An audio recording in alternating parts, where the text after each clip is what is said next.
Thank you all so much. You know, it's good to be in Erie, Pennsylvania. And I think, in fact, I feel pretty confident that we're going to turn Erie red. And in 10 days, we're going to turn Pennsylvania red and make Donald Trump the next president of the United States.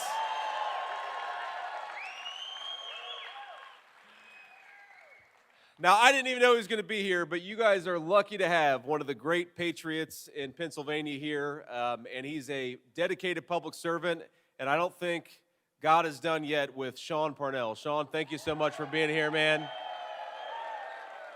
Thank you, man. I know Sean's working hard on the mail-in vote and the early vote, and the best way to reward Sean's service and his hard work over the last few months is to get out there and vote for Donald J. Trump for President of the United States. But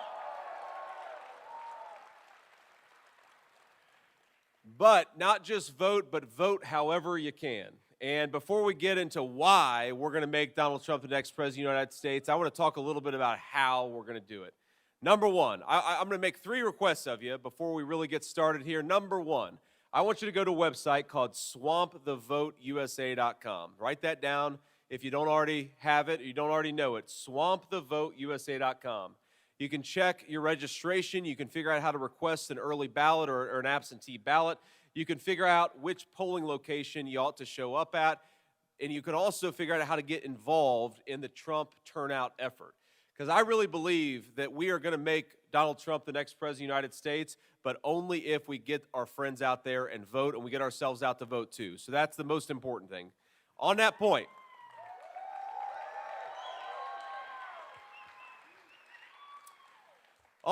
Pennsylvania was decided by 1% of the vote last time around. It's always close. We know it's going to be close. In fact, I worry a little bit that we're getting a little overconfident in Pennsylvania, which, look, I'd rather be us than them, but we're only going to win if we run through the finish line. So request number 2 is I want you to get out there and vote 10 times.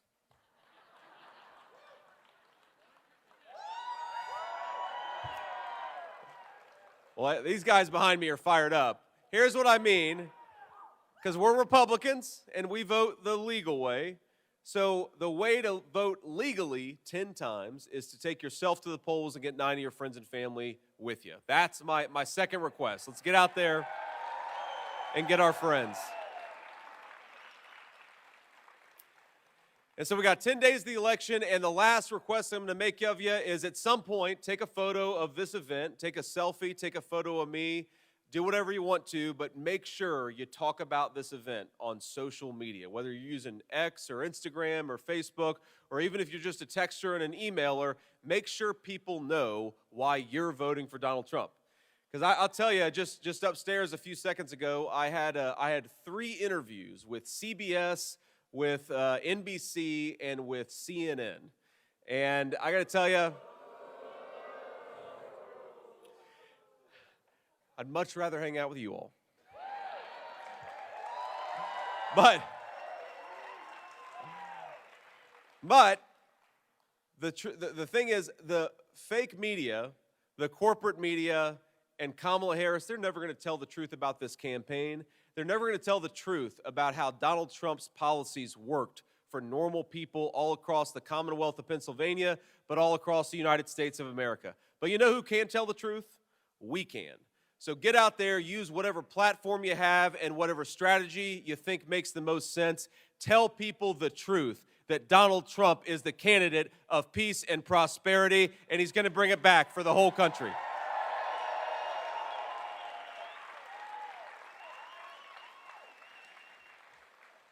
Now, we all talked about how we're going to get Donald Trump and me across the finish line, but let's now talk about why it's so important, because we know that under Kamala Harris's broken leadership, Pennsylvanians are paying way too much for gas.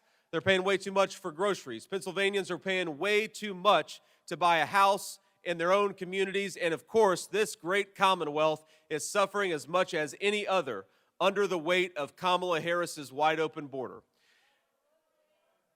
So, in 10 days, my friends, in 10 days, we get an opportunity to do the one thing to tell Kamala Harris that we don't want her in the Oval Office. Go back to San Francisco where you belong. Our president is Donald J. Trump.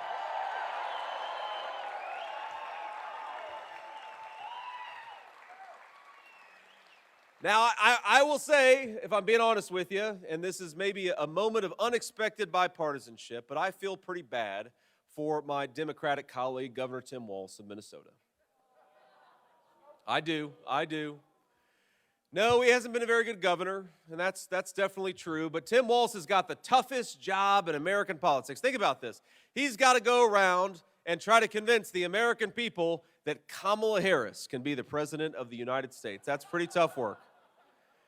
Now, by contrast, what I've got to get out there and do is I've got to go and talk about how Donald J. Trump was the best president of my lifetime, and he's going to do it again if we give him more time. I get to talk about how Donald Trump had inflation at 1.5%. I get to talk about the fact that Donald Trump, when he was president, take-home pay was rising faster than it had in 40 years. I get to talk about the fact that the Mexican drug cartels were on the run and the border was closed when Donald J. Trump was president.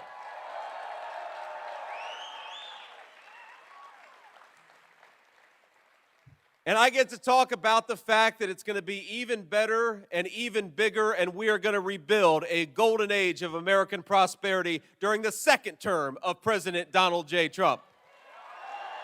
That's pretty easy.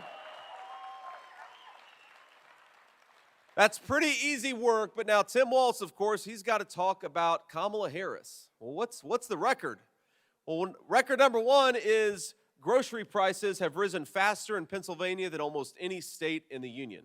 And I didn't realize that actually until a few weeks ago. The record of Kamala Harris is that the border is wide open. We've got fentanyl flooding Pennsylvania communities. We've got a record number of overdose deaths. We've got people who can't even afford to buy a home in the community they were raised in because Kamala Harris has got mortgage interest rates through the roof, and let's be honest, she's letting illegal aliens get into homes that ought by right go to American citizens. She is. So Tim Walz, I think they've come up with a different strategy. Their strategy is, I think, to pretend that Kamala Harris has never even met Joe Biden. You notice they never appear in the same place together. You would think that she's wearing garlic and he's a vampire. They never are in the same place together. Kamala Harris and Joe Biden. She doesn't talk at all unless she makes a mistake in an interview. She talks about all these things she's going to do. It's actually kind of shameless. It's kind of shameless to say, as the sitting vice president on day one, we're going to lower the price of groceries. She's the sitting vice president. She says on day one, we are going to close down that southern border. And I think all of us, with an ounce of common sense, are saying day one was 1,400 days ago. What the hell have you been doing, Kamala Harris? Go do your job. Stop talking about you're going to do your job. So as much as she pretends, Kamala Harris is not the candidate of change. Kamala Harris is the candidate of more of the same. She's the candidate of higher grocery prices because she already did it. She's the candidate of higher housing prices because she already did it. She's the candidate of open borders because not only did she brag about wanting to open the border, she actually opened the border when she got into office. And of course, as we're learning, with this terrible conflict in the Middle East, Kamala Harris is the candidate of chaos and war all over the world.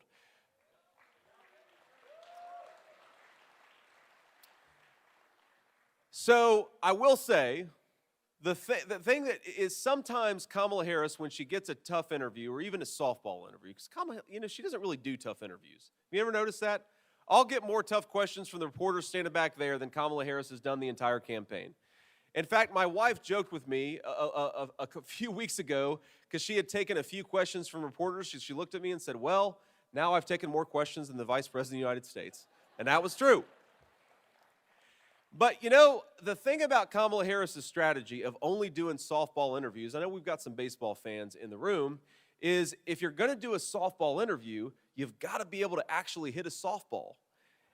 And it turns out that every time somebody interviews Kamala Harris, she reveals that whatever she may claim, she is the candidate of more of the same. And I don't know if you saw this interview.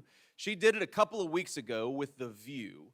And, you'll never hear me complain about running for vice president, except this one time I watched Kamala Harris on The View so that you didn't have to. And I'm telling you, I'm about 20 IQ points dumber for having done it, but these are the sacrifices I'm willing to make for the people of Pennsylvania. But here,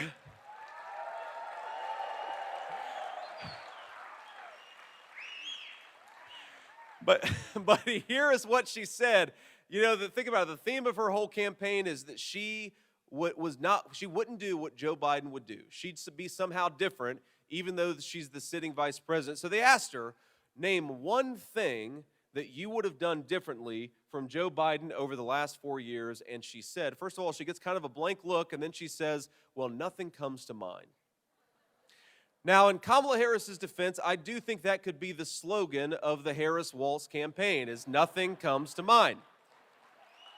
Because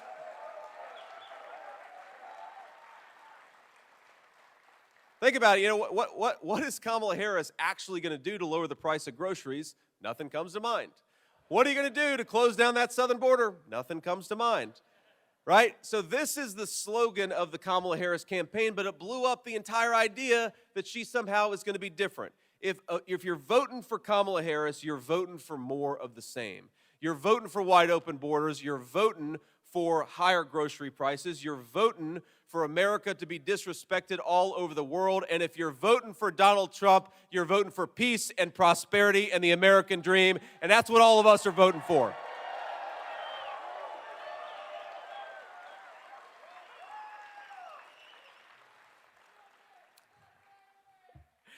So let's talk a little bit about Kamala Harris's economic policies, such as they are, because I think it's sometimes useful. People care about the details. I think the American media, and certainly some of our political candidates, assume that the American people don't care about the details at all. I think that's why whenever they ask Kamala Harris, well, what is your specific plan to lower the cost of food? She'll say, well, I grew up in a middle-class family. Or when they ask her, how are you going to actually bring peace and stability to the world stage? She'll say, I used to work at McDonald's, and I made the hash browns, and I was very good at it. And, I don't even know if I believe that, by the way. I think that maybe Donald J. Trump has worked at McDonald's for longer than Kamala Harris has. I don't know if you saw that. And to the media, that's just one man's opinion. I'm not certain, of course, but it's interesting that Kamala Harris can't answer any details about what she wants to do for the American people.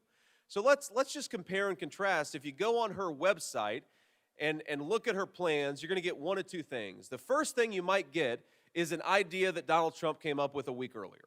Because if you notice, she copies a lot from Donald J. Trump. It is plagiarism. Oh, that's a good point, sir. I forgot about that. One thing I bring to the table, my friends, is that unlike Kamala Harris, I actually wrote my own book, whereas Kamala Harris plagiarized hers. That's a difference. But we also, on the Trump campaign, we actually wrote our own policy proposals, whereas Kamala Harris just steals them from President Donald J. Trump. Now, a few examples of this.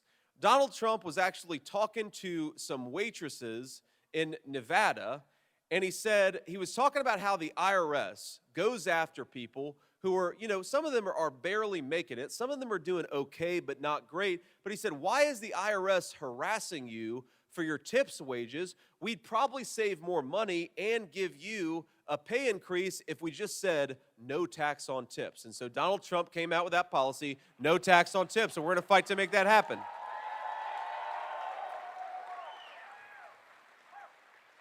We're going to fight to eliminate taxes on overtime, because that's another important thing. If you're working hard or you're working extra, you ought to be able to benefit from it. And another thing that we are going to do, of course, is that we're going to close the border. Now, if I'm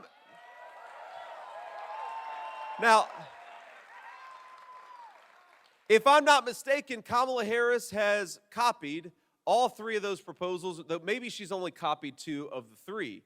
But I was talking to the president a few weeks ago. I said, sir, I figured out what's going on. She thinks that you're going to get elected the next president, and she's auditioning for my job. That's why she keeps on copying you. And I think that tomorrow, actually, at her rally, she's going to come out in a Navy suit and a red MAGA hat and try to just confuse the people to vote for her because clearly she doesn't have any ideas of her own. So that's one category of Kamala Harris ideas, the one that she steals from Donald J. Trump. Here's a second category of Kamala Harris ideas, the ones that just don't make any sense, okay? Because think about this. If you want to create broad-based prosperity, not just for the workers in the Commonwealth of Pennsylvania, but if you want to lower energy costs for every American consumer, what you ought to be doing is opening up American energy, drill, baby, drill. And that's the most important proposal.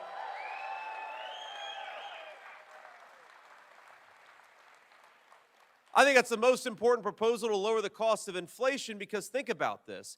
If you're making the truck drivers pay 45% more for diesel, they're the ones who are delivering the groceries to the grocery store, so now all of our groceries are going up. Or if you take a guy who's delivering lumber to a construction site, make him pay 40% more for gasoline, and all of us are going to pay higher housing costs because those are the people building the houses.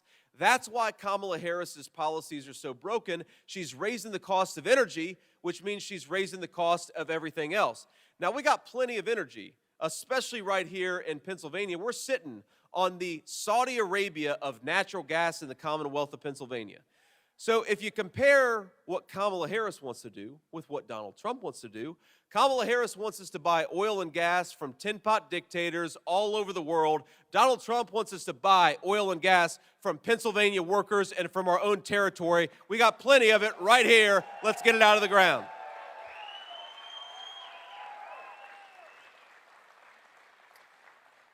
Now, Pennsylvania, and I, of course, represent the great state of Ohio. Pennsylvania has suffered. Ohio, Pennsylvania, Michigan, and a couple of other states have suffered because a generation of American leaders shipped all of our good manufacturing jobs off to places like Mexico and to China. Now, I believe that the only way to rebuild the great American industrial base is to do two things: give tax cuts to hardworking Americans and to people who are creating jobs in the United States of America, and penalize corporations that are shipping jobs overseas. That's how you rebuild Pennsylvania's manufacturing economy. And of course, Kamala Harris wants to do exactly the opposite. She wants to raise your taxes, and then she wants to reward foreign corporations for shipping American jobs overseas. Now, I've never, my friends, seen anything like it. Even the politicians who want to raise your taxes, they'll go around and say they want to cut taxes. But Kamala Harris is the first politician I've ever seen who is going around promising to raise taxes to the tune of about $2,500 per family just in the Commonwealth of Pennsylvania. It doesn't make any sense to me. It doesn't make any sense. It almost makes me think that Kamala Harris knows that Donald Trump would be a better president, so she's just going to tank her whole campaign by saying she's going to raise everybody's taxes. But the only way for us to get reasonable tax policy, reasonable regulatory policy, the only way for us to drill, baby, drill is to make Donald Trump the next president of the United States, and that's what we've got to do.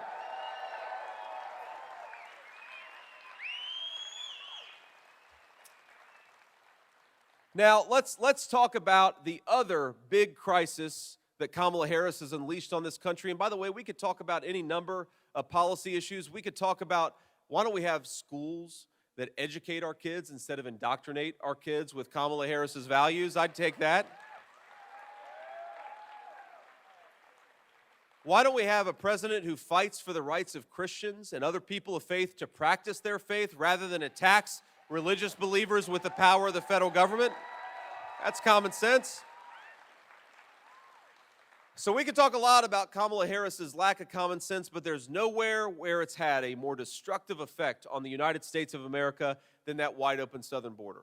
And let's, of course, talk about all the ways. Now, normally what the media focuses on is the fact that the Mexican drug cartels are bringing fentanyl across the southern border. And that is a big problem, and it's going to stop when Donald J. Trump is president.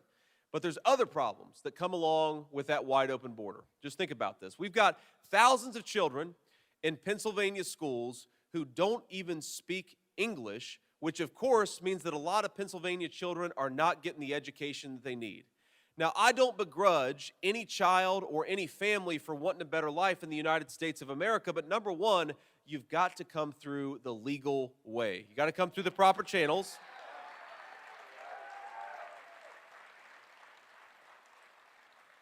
And number two, how disgraceful is it to have a vice president of the United States that is making it hard for American children to get the education that they deserve? You hear Kamala Harris talk a lot about compassion.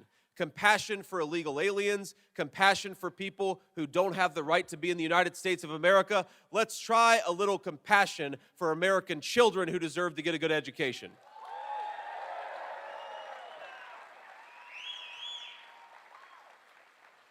Let's try a little compassion for American parents and American grandparents who have seen hospital wait times shoot through the roof. And there are a lot of reasons for it, but one of the reasons is that when you let in 25 million people into your country who don't have the right to be here, then that means a lot of the important social services like health care do not exist for the Americans who need it. The other thing that comes when you have a lot of illegal immigration is, think about this. When you've got 25 million people who shouldn't be here, you got to put them somewhere. And by the way, some of them are being put up in five-star hotel rooms at your expense. But you got to put them somewhere. And what does that mean? That means that there are American homes that are going not to American citizens, but to people that Kamala Harris has let stream across that southern border. Donald Trump, and I promise you that when he's back in the White House, we're going to follow a very simple principle to make the American dream of homeownership affordable again. American homes go to American people, not to people who don't deserve to be in this country.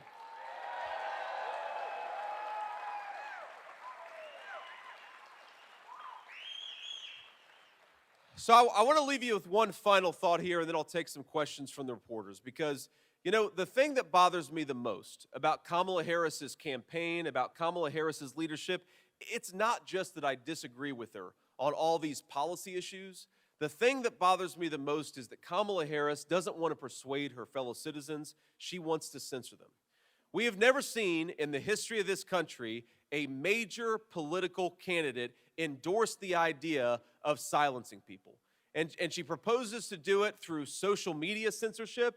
She proposes to do it by having bureaucrats lie about their fellow citizens. She proposes to do it, and we've seen it done, by sending actual federal law enforcement to harass parents who are peacefully protesting at their children's school board meeting. The biggest threat to America, it's not any foreign competitor. It's the idea coming from American leaders that we should censor our fellow citizens instead of persuade and talk to one another, and that's coming from Kamala Harris. So here's what I promise you. When Donald J. Trump is president, we may agree on a lot of issues. We may disagree from time to time, but I will fight for your right to speak your mind. We will never try to silence you. We will try to persuade you and actually talk to our fellow citizens.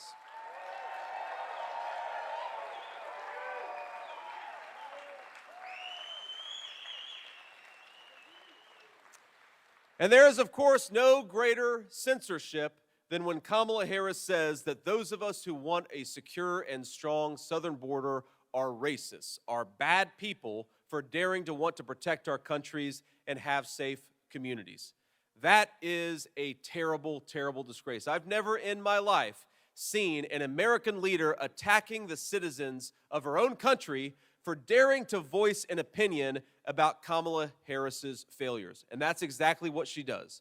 So my message to Kamala Harris is, there is nothing compassionate about letting the Mexican drug cartels ransack our country. There is nothing compassionate about flooding Pennsylvania communities with fentanyl. There is nothing compassionate about letting the American southern border be open. We are not bad people for wanting to secure that border. You're a bad person for opening that border in the first place.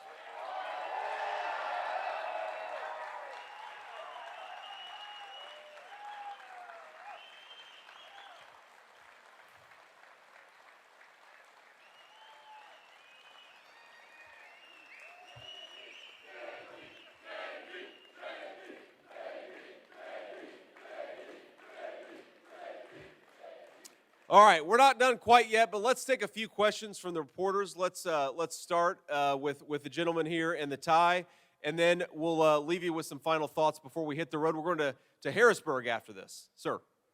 Senator Vance, welcome back to Erie County, Pennsylvania. It's good to be here. Thank you. It's now good to talk to you again, Senator. What is it as you stand in front of Erie County voters asking for their vote? What can you unequivocally promise them you and President Trump will bring them if they send you to the White House? I appreciate the question. What I promise that we will unequivocally bring you is, first of all, the basic principle that the American president ought to look after the interests of American citizens first. That is the principle that underlies President Trump's entire approach to government. But specifically, the way that we're going to put that into action is, I guarantee you, people ask me, when is Donald Trump going to start to secure the border? And I said, on or about January 20th, 2025. That is going to be our first priority, is getting to work to secure that southern border. The second thing that we will do is we will unleash the great engine of American prosperity. That's Pennsylvania energy workers. We're going to make it easier to drill, to develop resources, to build pipelines in the United States of America, because when we lower energy costs for Pennsylvania families, we lower the cost of everything and create great American prosperity.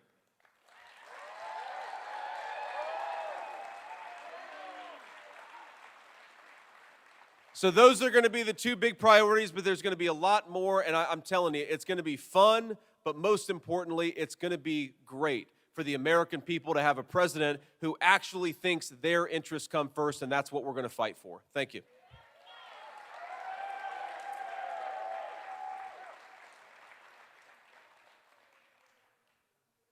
I'm Jacob Brooks from Erie News Now. This is your second campaign stop in Erie. I'm wondering, why did you decide to come back, and why is Erie County a focus of the Trump and Vance campaign? That's right. And I love you. Look, first of all, I love Erie, Pennsylvania, especially this time of year. You guys look outside, it is beautiful. It is beautiful in the Commonwealth of Pennsylvania this time of year.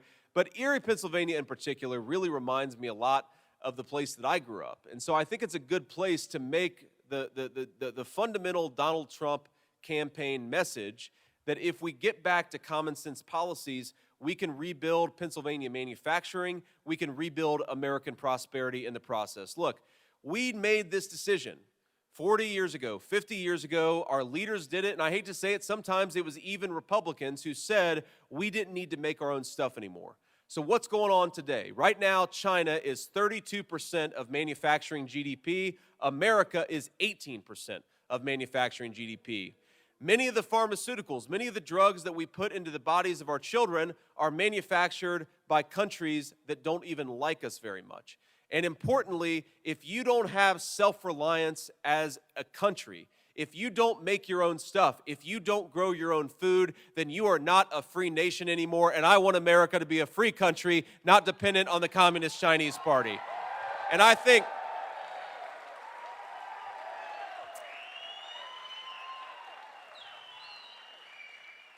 and I believe, sir, that Erie, Pennsylvania stands to benefit as much as anyone from the golden age of prosperity that we're going to unleash, in part because Erie, Pennsylvania has suffered under the policies of Kamala Harris for a very long time. So we're going to do better. We're going to do better by Erie. We're going to do better by the whole Commonwealth. But importantly, if we don't rebuild the engine of American prosperity, if we don't rebuild American manufacturing and unleash American energy, it's not just Erie that's going to suffer, it's everybody, and I want our country to be great and prosperous and powerful again.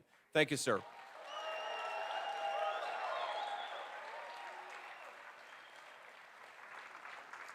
How you doing? Hello, I'm Jade. I'm with Jet 24, the ABC affiliate here. Thank you. In this final stretch, what Erie-specific audience are you trying to reach the second time around, and why? Well, you know, the first event that we did in Erie, we did with our truckers. And the reason that was so important is because, you know, one, truckers actually keep this country running. We've got almost 3 million truckers in the United States of America. And Again, if you think about how much of the things that we buy, the things that we use, if the truckers are paying more for everything, if the truckers are going bankrupt, if the truckers are unable to do what they need to do, then all of us are suffering in the process. That's why we came the first time. I think why we wanted to come today was, one, to highlight a couple of President Trump's specific policies. Number one, like I said, they're going to cut taxes on working families and penalize corporations that ship American jobs overseas. We wanted to highlight that. We wanted to highlight the no taxes on tips and no taxes on overtime policy, because there are a lot of folks here working a lot of overtime. I know there are, and they deserve a break as much as anybody in this country. They're going to get it when Donald Trump is the next president.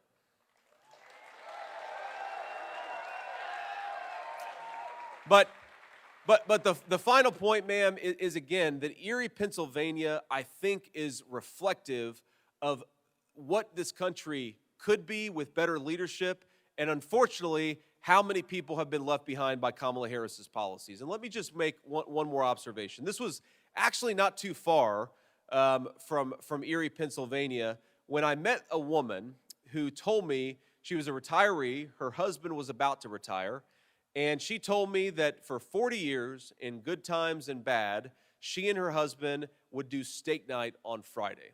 And I'm not talking about going to a fancy restaurant and getting a steak. I'm talking about going to the grocery store and grilling out and having that be their special thing, she and her husband, for 40 years. And I think all of us would say it's these little family rituals that actually make life worth living. So for 40 years, in good times and bad, they did steak night every Friday night. And the year that they stopped it was last year, because under Joe Biden and Kamala Harris's policies, steak got too expensive. They were helping take care of their grandkids, and so they just couldn't afford to do steak night every Friday night. And I think to myself, what a tragedy and what a disgrace it is that in the world's greatest country, we have American families that are giving up on the rituals that give their life meaning because Kamala Harris is not doing her job.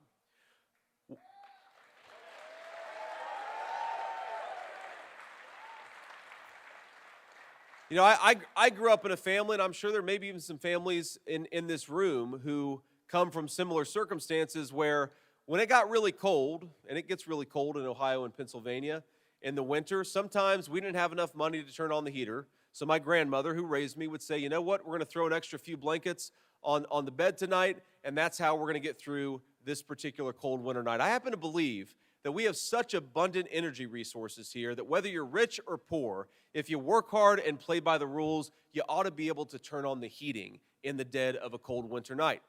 I believe, especially for our young families, that if you work hard and play by the rules, you ought to be able to own a stake in your own community, in your own future, in your own country. But that's becoming harder and harder because housing prices are so unaffordable that a lot of American families feel like they can't afford a home, and a lot of them actually can't afford a home.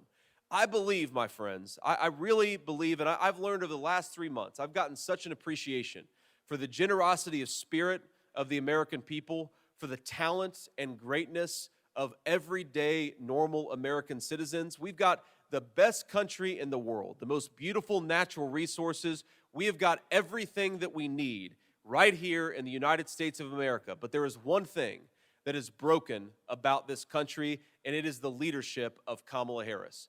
So,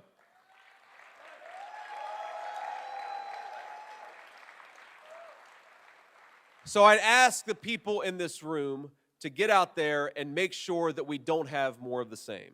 Make sure that we don't get more of Kamala Harris's high inflation. Make sure that we don't get more of Kamala Harris's war on American energy and American manufacturing. Make sure that the people in our country who are canceling steak night and not turning on the heat, that they have an opportunity at a better life. I believe the only way that they're going to get it is to fix the broken leadership in Washington, D.C., and to put Donald J. Trump back in the White House. Let's make it happen. God bless you guys, and thank you for having me.